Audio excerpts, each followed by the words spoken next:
Oo savcı hanım. Biz de sizi bekliyorduk. Gözümüz yollarda kaldı. Nasılsınız, iyi misiniz? Diyeceğim ama pek de iyi görünmüyorsunuz.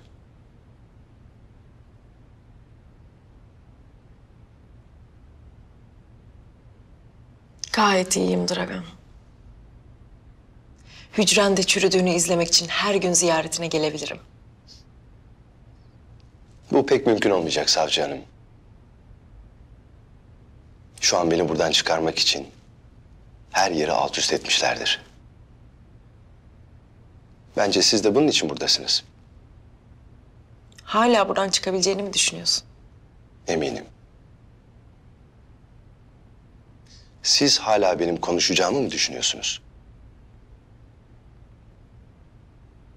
Konuşmayacağım. İstanbul'un her yerini kana bulasalar bile ben konuşmayacağım. Seni içeri tıktığımız gibi, senin gibi tek tek temizlemesini biliriz biz. Konuşmana ihtiyacımız yok zaten.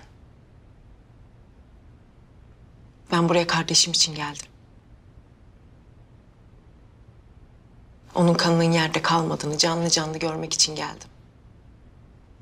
İntikamını aldığımızı görmek için geldim.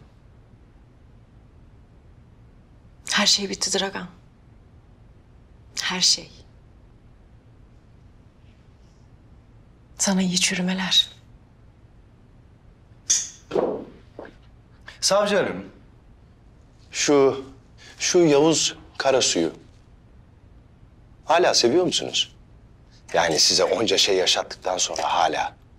Gerçi siz de onun gibi 9 canlısınız ama. Ha, 9 can demişken aklıma geldi. Yavuz Karasu'nun sadece bir canı kaldı. Ona zamanında çok güzel bir hediye vermiştim. Belki biliyorsunuzdur. Bugün yarın geberip gidecek. En fazla 1 ay. 1 ay. Ama bil bakalım onu sadece kim kurtarabilir? Kasap Dragan. Yani dönüp dolaşıp gene benim karşıma oturacaksınız. Yine benimle pazarlığa oturacaksınız.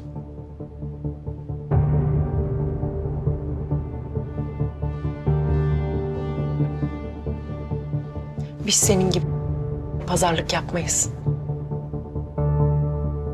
Senin gibi aşağılık teröristlerin önünde diz çökmeyiz.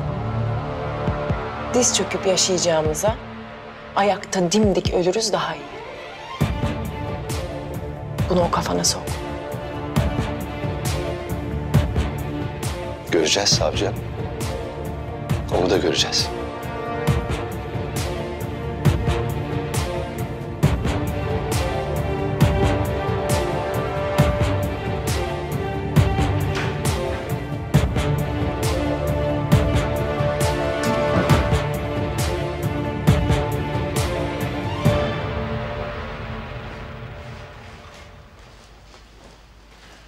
Bir sıkıntı var mı? Yok usta, verdik ifademizi. Vallahi sayende buradayız. Güzel. Sağ ol bu arada usta. Eyvallah. Usta hayırdır? Vakit daralıyor Kopuk. Vakit daralıyor. Komutanım 10 dakikadan az vaktimiz kaldı. Ne yapacağız? Sabredeceğiz. Şehrin her tarafında bombalı saldırganlar var. Komutanım nasıl sabredeceğiz?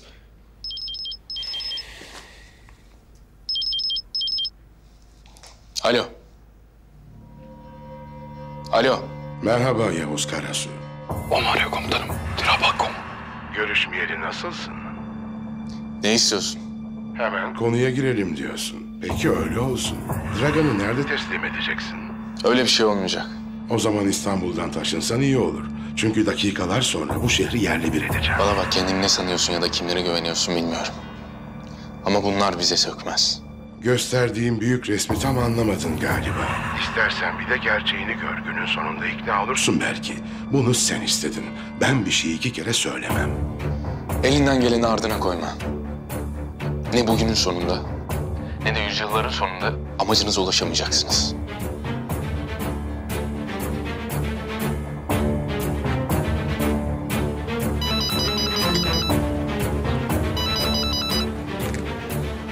efendim. Linda, planı devreye sok. Bugün İstanbul'un yerli bir olduğunu görmek istiyorum. Merak etmeyin efendim, her şey hazır. Bir aksilik istemiyorum.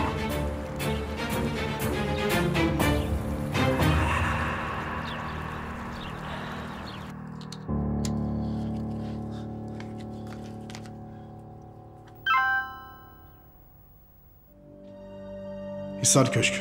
Son durağın ilerisindeki kafe.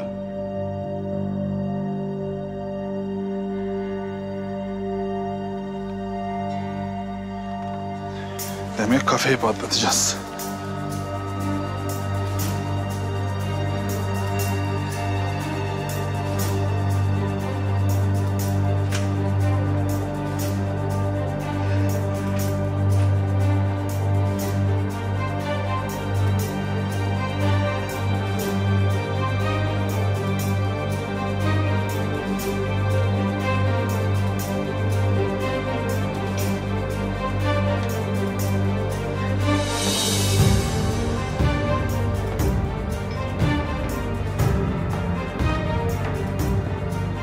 Hoş geldiniz. Ne arzu edersiniz? Sen bana bir çay ver. Peki.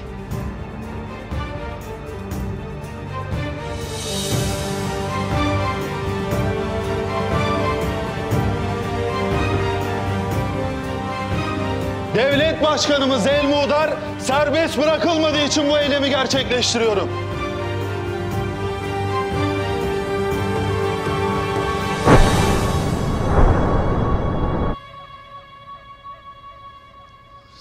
Komutanım benim böyle boş durmak canımı sıkıyor. Acaba diğer bombaları etkisiz hale getirebildiler mi? Halledeceğiz aslanım, halledeceğiz. Merak etme. Bütün birimler bunun için uğraşıyor. Çok az kaldı o tepesine çökeceğiz.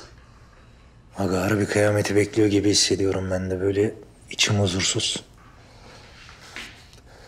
Komutanım, biraz önce bir patlama haberi aldık. Allah kahretsin. Nerede? Nasıl olmuş patlama? Bir kafede. Terör saldırısı olduğuna dair bir bilgi var. Allahsız kitapsızlar. Çok fazla kayıp var mı? Aç, televizyonu aç. Aç!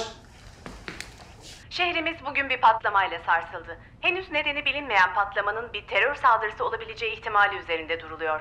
Patlama şehrin çeşitli yerlerinde de hissedildi. Patlamada kayıp veya yaralılarla ilgili bilgi bulunmazken güvenlik güçleriyle birlikte çok sayıda ambulans bölgeye intikal etti. Önleyemedik komutanım. Önleyemedik ya. Beyler sakin olun. Bunun da üstesinden geleceğiz. Sakin olun. Paniğe kapılmak bize hiçbir şey kazandırmaz. Komutanım, Erdem Albay sizi toplantı odasında bekliyor. Tamam aslanım, sen git, geliyoruz biz. Biz geliyoruz. Beyler toparlanın. Allah kahretsin ya.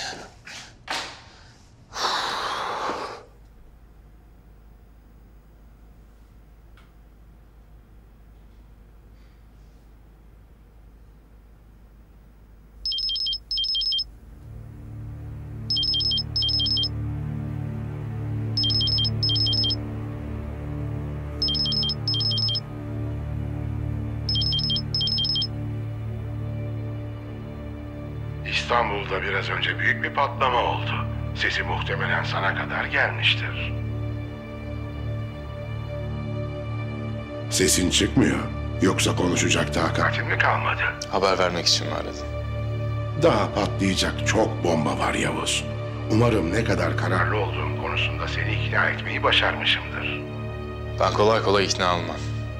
Dragan'la alakalı mevzuda artık anlaştığımızı düşünüyorum. Uzatmanın bir anlamı yok. Dragan'ı ver, İstanbul'u kurtar. Bilirsin, ben bir şeyi ikinci kez söylemem. Yalnız o benim lafım. Ne? Gerçekten başaracağınızı mı düşündüm? Buna izin vereceğime mi inandın? Ne saçmalıyorsun sen? Mekan ve saat bilgilerini az önce bildirdim. Harekete geçtiler. Birkaç dakika sonra şehrin üstünde yükselen dumanları görürsünüz.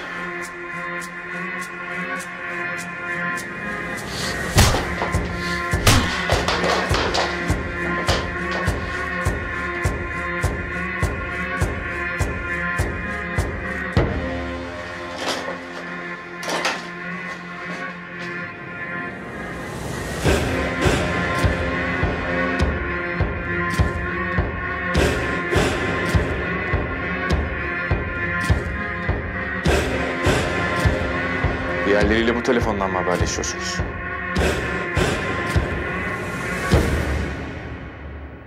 Evet. Evet. Ne yaparsan yap. Artık dönüşü yok bu işin. Sen kafanı yorma. Her büyük sorunun basit bir çözümü vardır.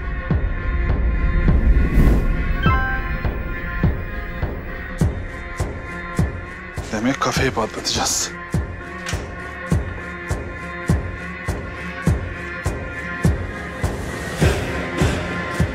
Hoş geldiniz. Ne arzu edersiniz? Sen bana bir çay ver. Peki.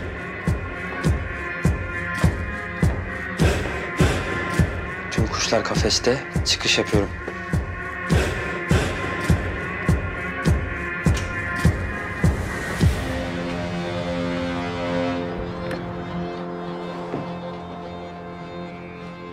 Devlet Başkanımız Elmudar serbest bırakılmadığı için bu eylemi gerçekleştiriyorum. Hisar Köşk, son durağın ilerisindeki kafe. Hisar Köşk. Son durağın ilerisindeki kafe.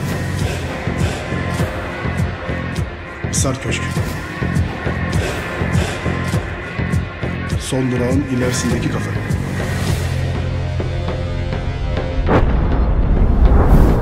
Ne oldu, sesin çıkmıyor? Takatin mi kalmadı? Bu imkansız. Bizim işimiz imkansızı başarmak. Bu iş burada bitmez. Sana bunun bedelini çok ağır ödeteceğim. Benden o kadar kolay kurtulamayacaksın. Yaşadığın ülkeni içinde tüm sevdiklerinle beraber yerle bir edeceğim. Eğer yüreğin varsa maşalarını göndermeyip kendini çıkarsın karşıma. Komutanım sana helal olsun be. Adamdaki akıl değil, zehir. Tamam oğlum, tamam. Komutanım kusura bakma, gaza geldim. Fark ettim. Usta, herkesin bilgisi var değil mi durumdan? Patlamada bizden birinin ya da sivillerin ölmediğini bilsin herkes. Herkese haber verdim. Bilgileri var. Güzel. O zaman hadi bir çay demle. Demleyeyim komutanım.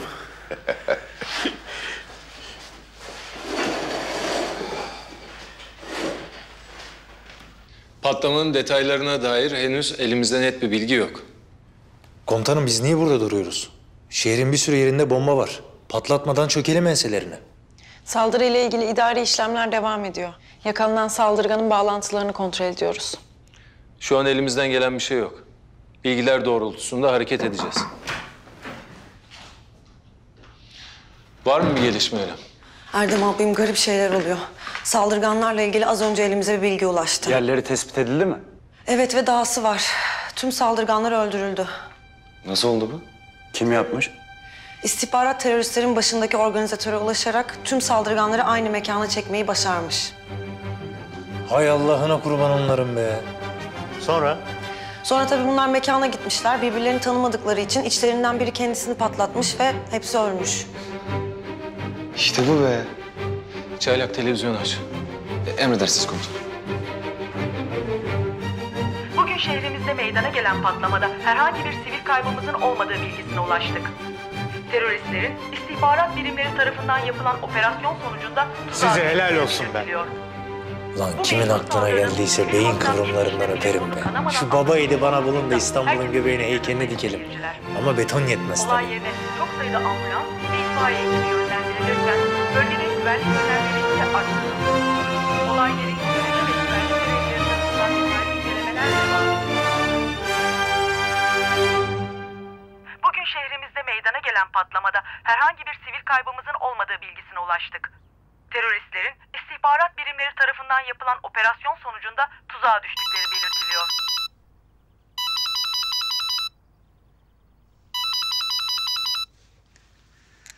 Buyurun efendim. Bu başarısız olduğun kaçıncı görev oldu Linda? Seni kızağa çekmemi istiyorsan söyle. Efendim bu Yavuz denen adamın işi. Yine nasıl becerdi bilmiyorum. Her seferinde nasıl yapıyor bilmiyorum. Sizin güveninizi kaybettim, farkındayım. Ama lütfen bana bir şans daha verin. Şu Yavuz denen adamı bulayım ve ortadan kaldırayım. Sen fazla büyüttün bu adamı gözünde Linda. O yüzden artık bu meseleyi ben devralıyorum. Efendim ne yaptıysak olmadı. Benim bilmediğim başka bir planınız mı var? Yavuz duygusal bir adam. Bu onun tek zayıf yanı belki de. Gücünü dostlarından, sevdiklerinden alıyor. Eski Tim'i mesela. Domino etkisini bilirsin değil mi Linda? Taşlardan bir tanesini devirince artık dönüşü olmaz. Hepsi devrilir. Ne yaparsan yap engel olamazsın. İşte bize de hepsini derinden sarsacak bir şey lazım. Tek bir hamleyle hepsini yıkacak bir B planım var. Efendim peki Dragan için bunlar çok fazla değil mi? Mesele sadece Dragan değil.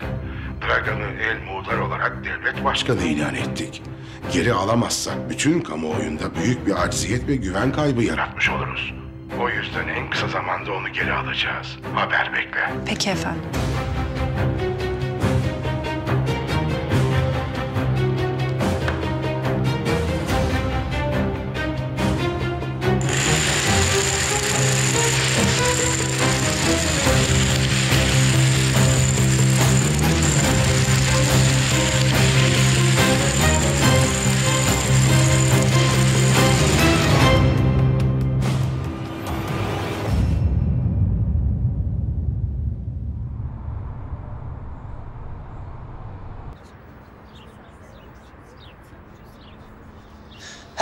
Melisa, bak biz geldik anamla oturuyoruz.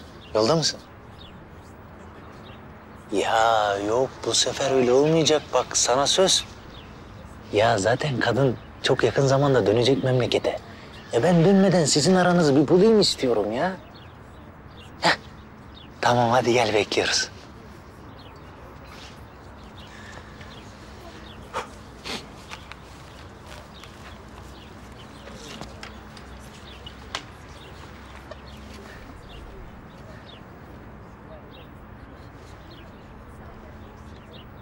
Hayırdır anacığım, kime bakıyor? Hiç, öyle. He.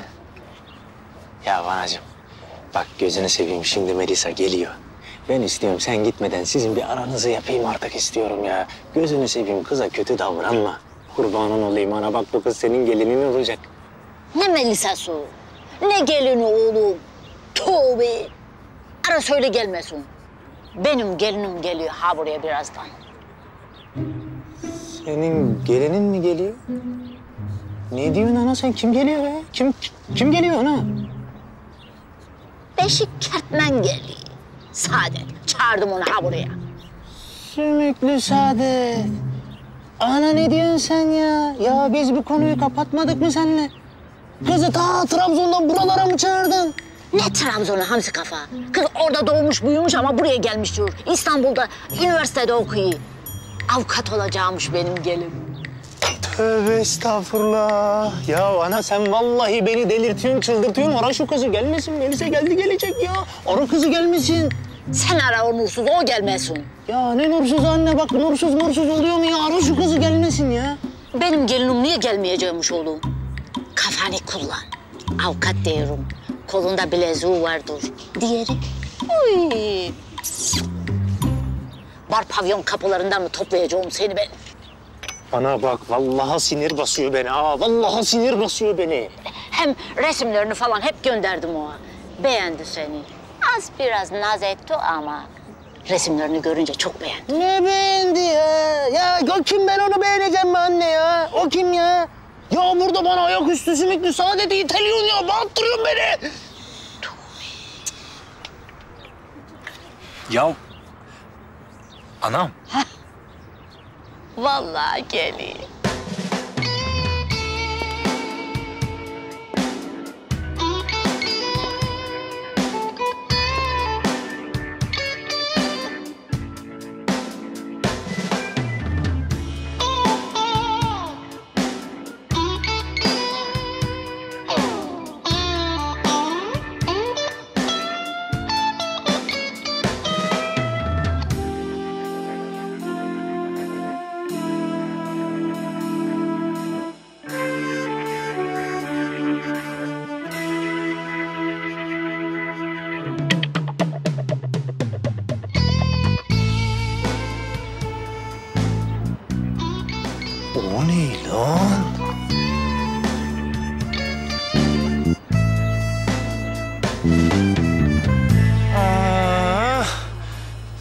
gelin şimdi cenaze namazına. Merhaba. Fatma anne. Nasılsın? Güzel uşağım benim. Nasıl da boy pas atmış öyle değil mi Mücahit? Merhaba Mücahit. Aleykümselam, aleykümselam. Merhaba. Merhaba. Melisa ben. Saadet ben de. Memnun oldum. Merhaba Fatma teyze. Nasılsınız? İyi yok, iyi. Gel Melisa, hadi otur, gel.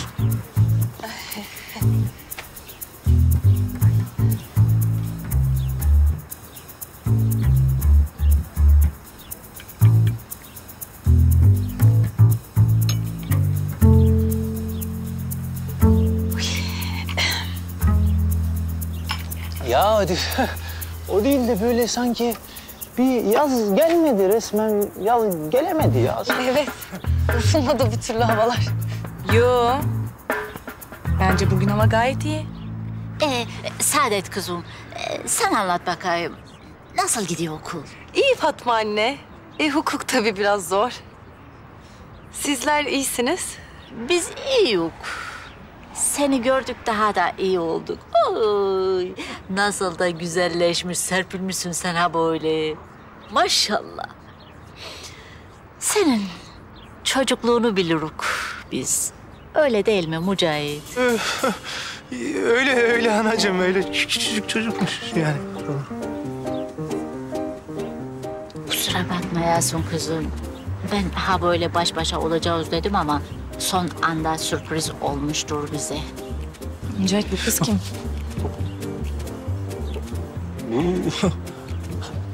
Bizim Trabzon'dan akraba. Küçüklüğüne bilirim daha çok yakinen akraba. Bizim çok uzaktan bir akrabadır. Kafası ha böyle gidiktir biraz. Bir şey söyler falan sen hiç aldırmayasın değil mi? Saadet kızım da bizi kırmadı geldi. Sağ olsun.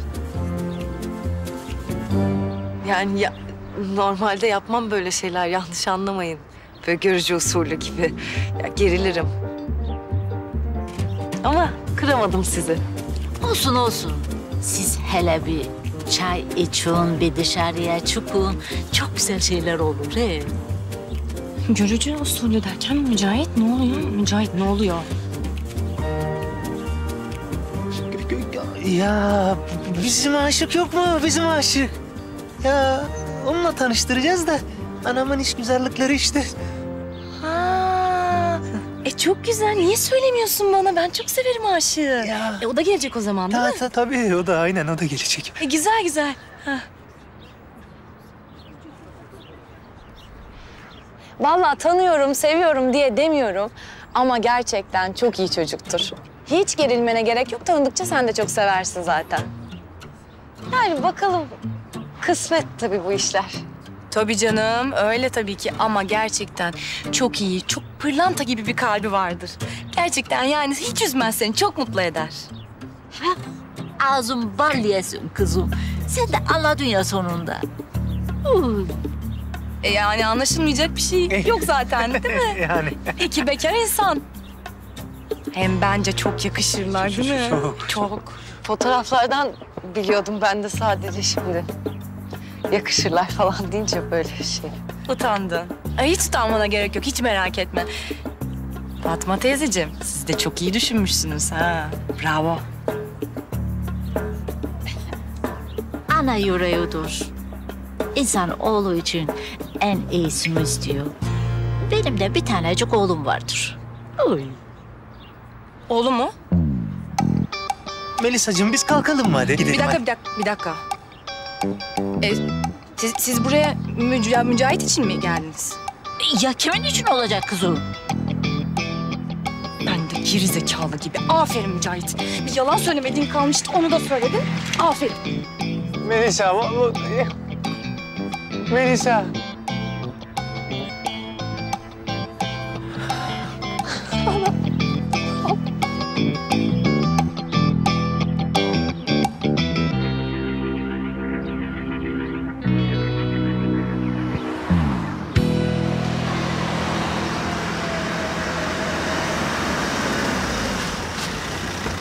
Melisa ne desen haklısın. Gözünü seveyim dur bir saniye ya. Ya Mücahit bırak Allah aşkına ya. Her şey bitti şimdi bir de görücü usulü mü çıktı başımıza? Ya yok öyle bir şey Melisa. Vallahi yok ya. Tamam daha fazla bağırma. Yeteri kadar rezil oldum zaten. Ya yahu benim günahım ne ya? Ben mi dedim anama sanki? Tövbe estağfurullah. Ben ne yapayım Melisa? Ben ne yapayım? Bu işi hallet Mücahit. Beni sonra ara. Yeter artık. Melisa.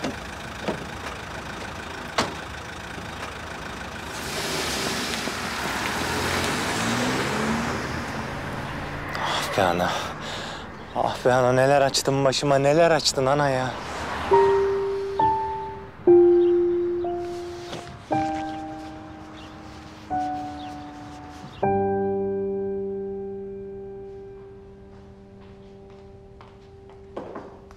Derya Hanım, istediğiniz dosyaları getirdim. Teşekkürler.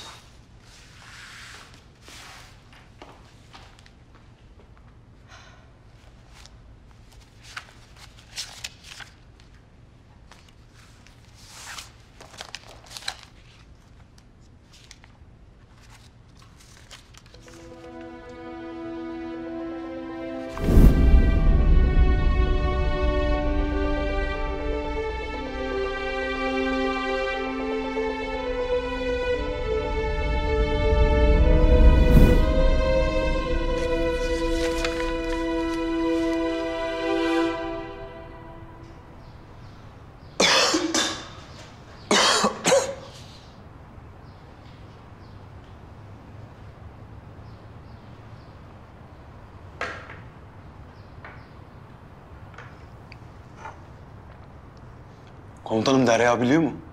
Yani devlet için çalıştığını. Yok bilmiyor. Artık anlatsam mı komutanım? Anlat desinler anlatırız. Sus derlerse susarız kopuk. Bir gün kendi anlayacak zaten. Kim bilir nasıl sevinir. Belki de söylemek lazım.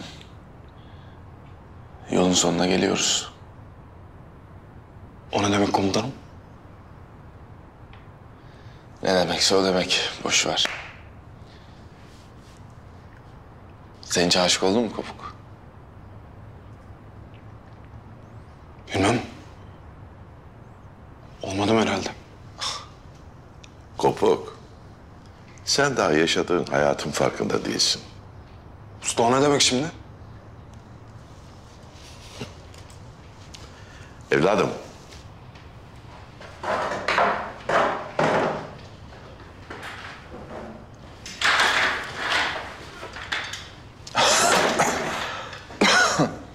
Hiç aşık olmayan adam olur.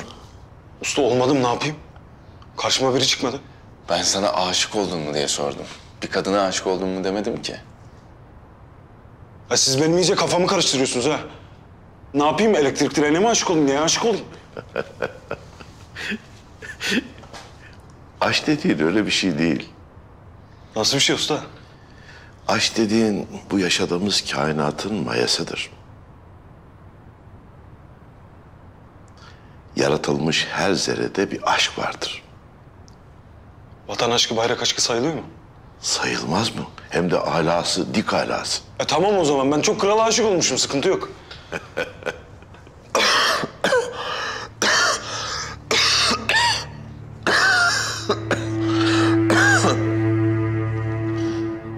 Komutanım iyi misin?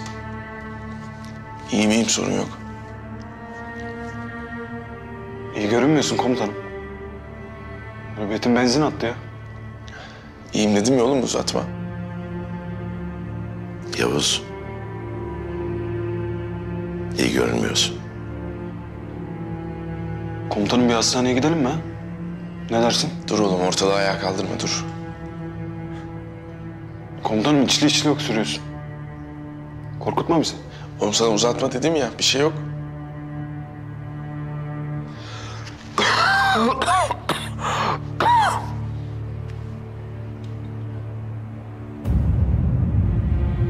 Kan mı o komutanım? Yavuz, bu Bu kan iyi bir şey değil. Hadi bir hastaneye gidelim. Gerek yok. Ne demek gerek yok komutanım? Öksürüğünden kan geliyor. İnsan niye gider ki doktora? Bak komutanım falan dinlemem, sırtımı yükler götürürüm seni. Koparmayın beni. Sakin ol Kopuk. Olmayacağım komutanım. Usta bir de sakin ol diyor ya. Yavuz, Kopuk haklı. Bizden gizlediğin bir şey mi var? Komutanım kurban olayım, bak bir şey varsa söyle.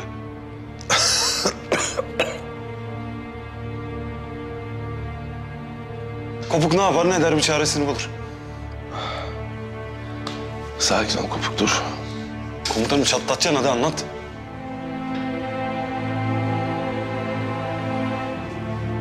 Ben aranızdan ayrılıyorum.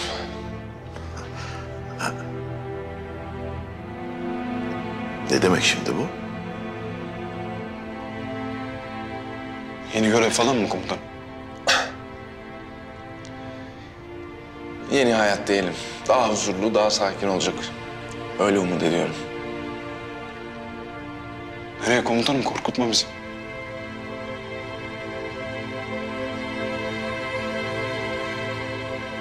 Ben ölüyorum Kopuk.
Doğruları mı istiyorsun? Evet.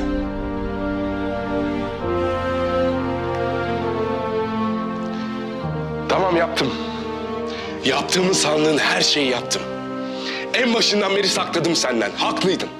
Feyzullah'ın düğününde seni vurmaya gelenleri ben indirdim. O depoda vurduğun kişi bendim. Benim kan lekelerimdi onlar.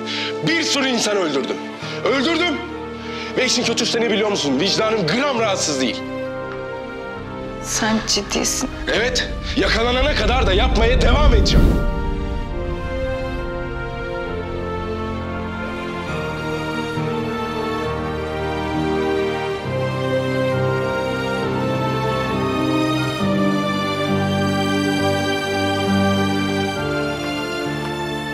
Hayırlı olsun. Geri dönmüşsün. Döndüm. Soruşturma bitti. Seni burada görmek çok güzel. Ama keşke biraz daha dinlenseydin. Ben böyle durumlarda bekleyemiyorum biliyorsun. Hem gayet iyiyim, merak etme. Bunlar ne? Hala Yavuz'u mu araştırıyorsun? Derya her şeyi itiraf etmedi mi? Etti, evet. Ona gizli bir görevde olup olmadığını sordum. Değilim dedi. Sıradan bir tamirciyim. Hepsini kendi başıma yaptım dedi. Evet. Sami'nin cesedini bulduğumuz gün. Onu öldürenin yerde kanını bulmuştuk. Hatırlıyor musun? O kanın Yavuz'a ait olması lazım. Ama DNA sonuçları öyle demiyor. Sence de tuhaf değil mi?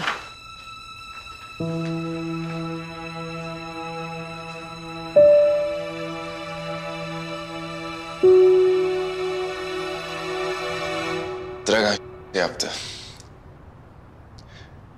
Beni alıkoyduğunda vücuduma virüs sokmuş. Yavaş yavaş öldürecekmiş beni. Doğruymuş. Böyle yavaş yavaş ölüyorum işte.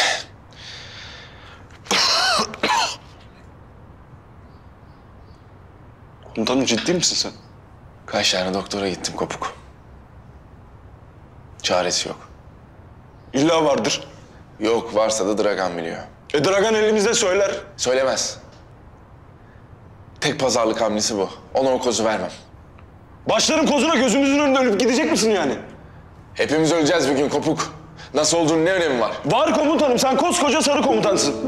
Öyle elden ayaktan düşmüş öksüre öksüre ağzından burnundan kan gelerek ölemezsin. Biz askeriz. Ölmenin de bir raconu var. Tamam, nasıl söyleyeyim? Hadi sen söyle. Asker dediğin cephede öldür komutanım. Artık asker değiliz, hatırlatırım. Ne farkı var? O da görev, bu da görev. Biz vazifemizin başında öleceğiz komutanım. Alnımızda kurşunla öleceğiz. Ceketimiz, gömleğimiz al kanlara bulanacak. Öyle yataklarda, hastane köşelerinde ölmek yok sana. Tamam.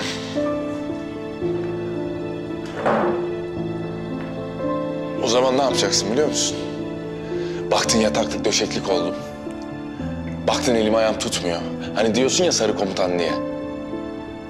Baktın komutanlık bir şeyim kalmamış. Su içmeye bile halim yok. Ne yapacaksın biliyor musun? Ne yapacağım?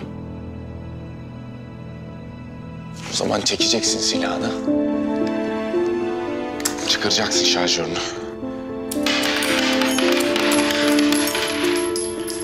Tek bir tane mermi koyacaksın. Tutacaksın, dayayacaksın buna. Yavuz. Ne yapıyorsun Yavuz?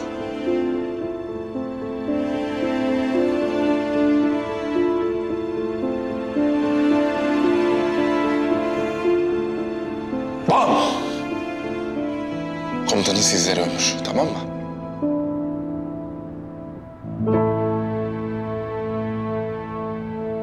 Sana yazıklar olsun komutanım. Sen beni hiç tanımamışsın. Kopuk bir kurşunu kendi kafasına sıkar, yine de sana sıkmaz. Yapmazsan hakkımı helal etmem sana. Eğer ben bunu yaparsam benim cesedimi şehitliğe değil çöplüğe gömersiniz.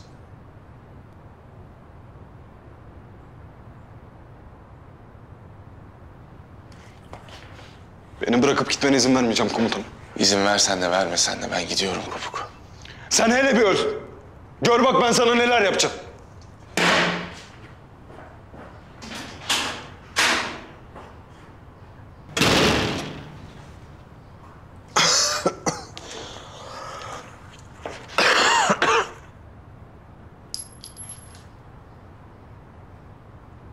Evlat. Bunun şifasının Dragan'da olduğundan emin misin?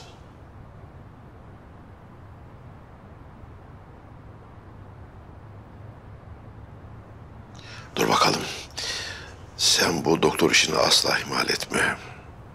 Dur bakalım. Turan Usta burada. Daha ölmedi. Ben bir Derya'yı yürüyeyim.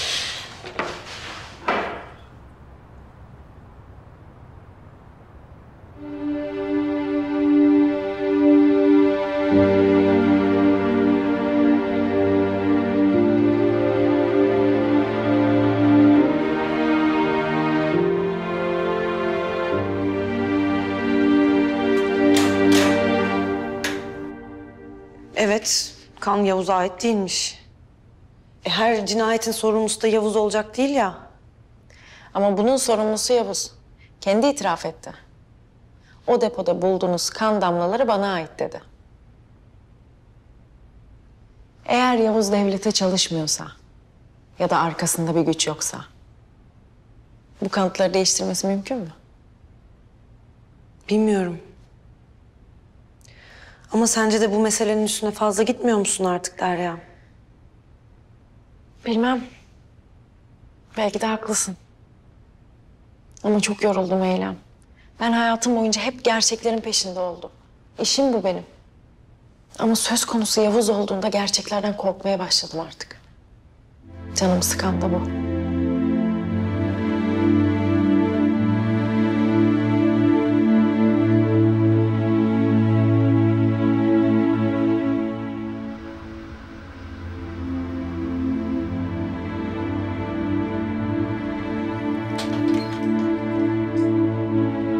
Hoş geldin.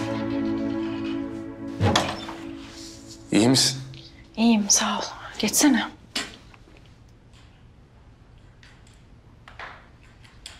Hallederim ben, sağ ol.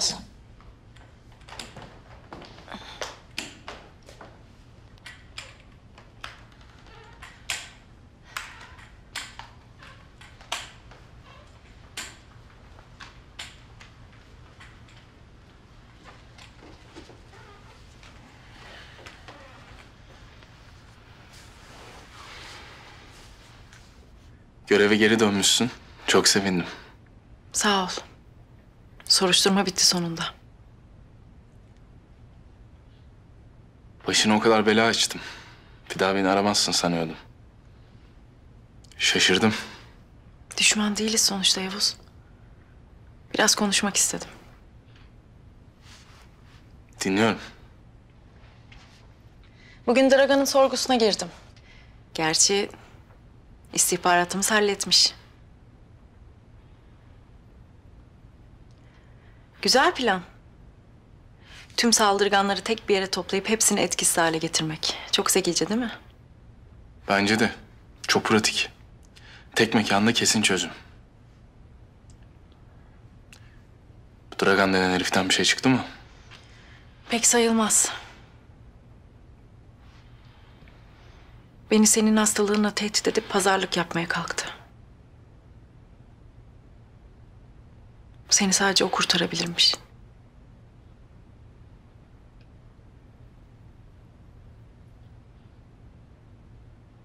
Derya oturup onunla pazarlık yapmadın değil mi?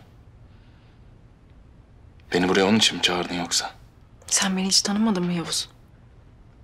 Ucunda kimin hayatı olursa olsun. Ben teröristlerle pazarlık yapmam. Bunun için çağırmadım seni. Dosyanı inceliyordum da gözüme bir şey takıldı.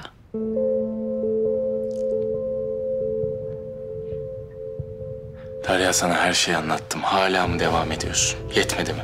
Sami'yi öldürdüğün gün depoda bulduğumuz kanın sana ait olduğunu söylemiştin. Ama DNA seninle eşleşmiyor. Birileri sonuçları değiştirmiş. Kafasına göre hareket eden, tek başına cinayetler işleyen bir adamın profiline uymuyor değil mi?